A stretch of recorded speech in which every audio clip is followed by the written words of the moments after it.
उद्धव ठाकरे यांचा फुटीर खासदारांना सर्वात मोठा दणका. उद्धव ठाकरे देणार एकनाथ शिंदेंना सर्वात मोठा धक्का. शिंदेंकडे गेलेले सर्व बंडखोर खासदार लवकरच अपात्र होणार. नेमकं काय घडलं? शिवसेना पक्षातील 6 खासदारांनी एकनाथ शिंदे यांच्या शिवसेनेत विलीनीकरणाचा दावा केल्यानंतर महाराष्ट्रातील राजकारणात नवा घटनात्मक संघर्ष सुरू झाला आहे. या पार्श्वभूमीवर शिवसेना उद्धव बाळासाहेब ठाकरे गटाचे संसदीय पक्षाचे नेते अरविंद सावंत यांनी 13 जुलै 2026 रोजी मुंबई ईशान्य मतदारसंघाचे खासदार संजय दिना पाटील यांच्यासह बंडखोर खासदारांवर औपचारिक पत्र पाठवत त्यांच्या विलीनीकरणाच्या दाव्यावर थेट प्रश्नचिन्ह उपस्थित केले आहे. या पत्रातून उद्धव ठाकरे यांच्या नेतृत्वाखालील शिवसेनेची स्पष्ट भूमिका मांडत केवळ काही खासदारांनी दावा केल्यामुळे पक्षाच्या विलीनीकरणाचा घटनात्मकदृष्ट्या वैध ठरत नसल्याचा युक्तिवाद त्यांनी केला आहे.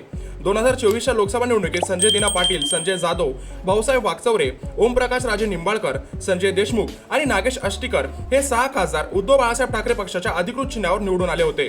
जून 2026 मध्ये या 6 खासदारांनी संसदीय पक्षाच्या बैठकीला अनुपस्थित राहून बंडाचे संकेत दिले. त्यानंतर त्यांनी लोकसभा अध्यक्ष ओम बिर्ला यांच्याकडे अर्ज सादर करत उद्धव ठाकरे यांच्या शिवसेनेचे उपमुख्यमंत्री एकनाथ शिंदे यांच्या शिवसेनेत विलीनीकरण झाल्याचा दावा केला.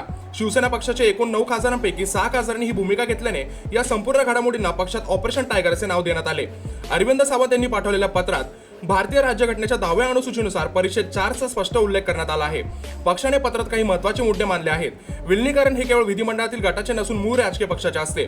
मूळ पक्षाच्या सक्षम नेतृत्वाने अधिकृत निर्णय घेतल्याशिवाय खासदार स्वतःहून विलीनीकरणाचा दावा करू शकत नाही. खासदारांना विलीनीकरण स्वीकारण्याचा किंवा नाकारण्याचा पर्याय असतो, मात्र विलीनीकरण घडून आणण्याचा अधिकार नसतो. शिवसेना उद्धव बाळासाहेब ठाकरे पक्षाचे अध्यक्ष उद्धव ठाकरेंनी कोणत्याही प्रकारच्या विलीनीकरणाला मंजुरी दिलेली नाही.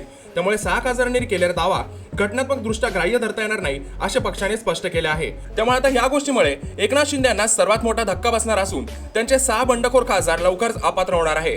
याबद्दल तुमचे मत आम्हाला कमेंटमध्ये नक्की सांगा. तुमचा सपोर्ट उद्धव ठाकरे की एकनाथ शिंदे याबद्दल देखील कमेंट करून नक्की सांगा आणि अशाच व्हिडिओ रोज बघण्यासाठी आपल्या चॅनलला सबस्क्राईब करायला विसरू नका.